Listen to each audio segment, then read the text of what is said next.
Pricing your application can fundamentally make or break your product. So in today's video, you're going to look at my $1 million product here, Thumbio, and I'm going to explain exactly why I chose my pricing model. So by the end of this video, you are not going to go down the little rabbit holes I went down in beginning my software development journey where I had a bad pricing model, but a good product. Because I'll be point blank with y'all. I know I'm going to win this niche when it comes to AI thumbnail editors. And the reason why I know I'm going to win is because all the competition, they're monetizing incorrectly. There's a new way to monetize, and it really just started 5 years ago. So that all sounds good. Jump in. Welcome back, y'all. In today's video, we're checking out my pricing and why I did my pricing how I did. This was requested on our school community. You can check it down below. Completely free to join. Absolutely free. And a lot's changed. So if you're with me, I'll make myself a little small.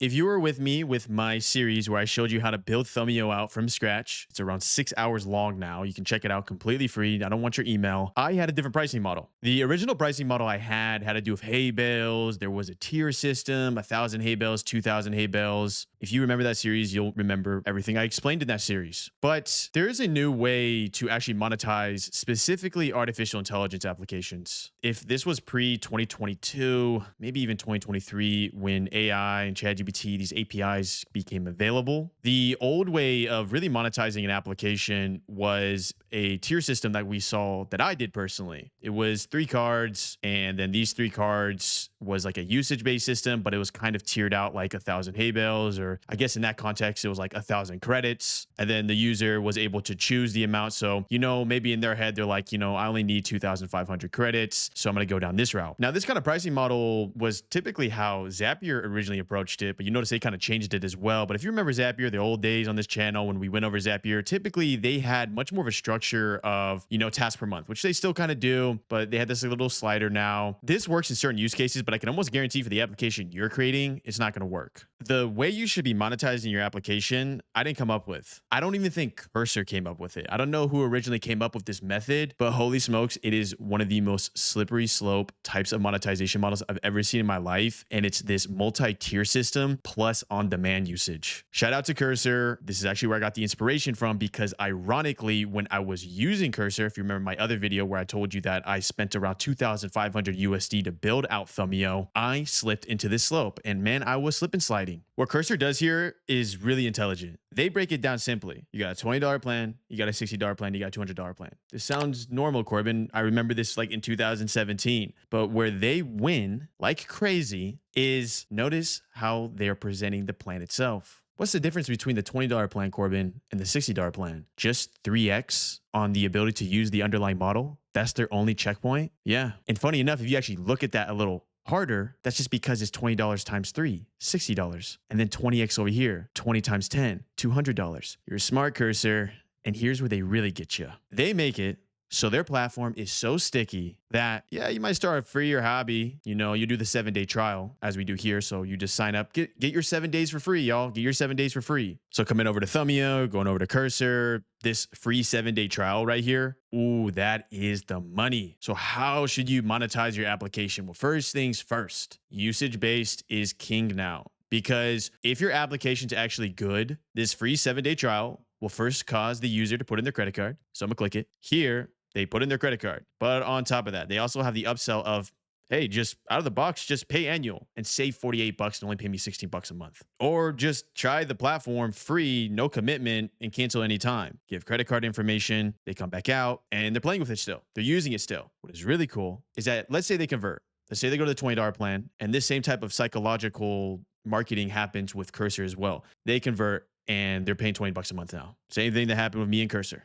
I'm like, I don't usually use AI when I'm coding. If you remember my videos from a year and a half ago, what did I always say, y'all? The IDE and AI model, I like keeping separate. Quote me, clip me. Go a year and a half ago. I was on that stance. But then I realized how good Cursor was. And basically, why am I coding the old way? They literally rewired my brain to realize, oh, I need to just do this. And what I'm telling you is that if you're extremely confident of your product, and in software, we call this stickiness. Is sticky, icky, stickiness. If you're confident in your product and you actually have a winning product, I know that sounds dumb. I know some of you are like, Corbin, of course I don't think you are confident in your product. I not only am paying $1,000 a month to get gold on X, I literally shorted my competition. I took a large sum of money and I shorted Adobe stock because I'm building the tech that's going to kill Adobe. Be that confident. And if you're that confident, then making a pricing model like this is easy because you know when the user uses your product and they do a couple workflows, they won't leave. So how should you price your product? You're going to have 3 tiers, and you don't even need to upsell the Creator Plus, the Ultra, and be like, hey, in Creator Plus, you get this, this, and this. No, I don't care. You get 3x more usage because I know my product is so good. You just want the usage. You don't care about anything else. Next, you create a billing system, specifically a usage billing system. So when a user is paying me $20 a month, but doesn't want to go to the $60 a month, don't worry. Just keep paying me 20. It looks like this month you went over 20 bucks. Do you just want to turn on demand usage? And that right there is one of the most slippery of all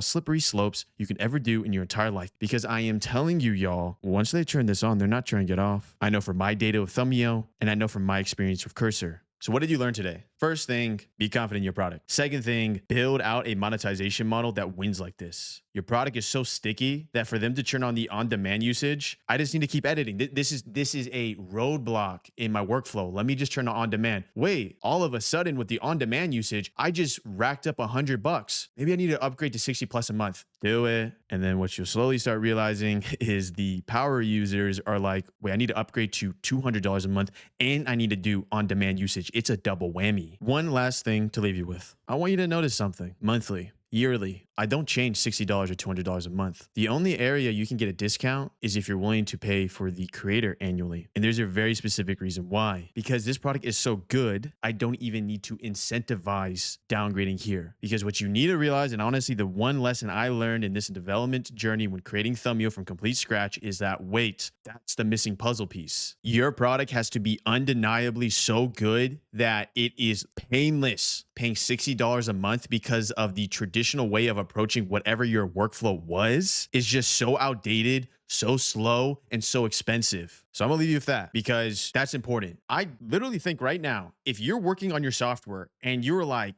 Corbin, I'm not that confident about my product, you need to pivot. You need to be die hard about your product. I am so confident about this product that if you're a YouTuber, DM Thumbio on X or reach out through the email team@thumbio.com. I will give you $100 of free credits. Corbin, why are you doing that? Are you losing money? I'm not going to say the amount Cursor gave me in free credits to have me try out Cursor. I was skeptical of Cursor when it first came out as a software. I didn't use Cursor probably till a year into the company. I was very diehard on VS Code. Their team was smart. And honestly, this is going to be part of the marketing series, y'all. So I'm going to create a whole series on marketing. And it isn't going to be like super generic information. No. I've worked with billion-dollar companies. I've worked with Anthropic. I've worked with Zapier. I've worked with Cursor. I know how they market their products. And I'm using those same exact strategies with Thumbio. And I'm seeing the return. Point being is this. Their team reached out to me. Their team gave me free credits. On the surface, I'm like, why are they giving me so many credits? And it wasn't until I used X amount of them that I realized, oh, because they know once you use the product, you're not leaving. So I'll leave you with that. Make sure to leave a like, and I'll see you in the next. The Corbin quite literally just gave me one of the most valuable pieces of knowledge for 2026 when it comes to monetizing your product, because I can quite literally tell you if you have a broken monetization model, I don't even care if you're curing cancer in the product. No one's going to use it. Monetization model is actually one of the most fundamental things you need to work on in the app, because that is what's going to make you $1 million app type of video. Is sticky, icky.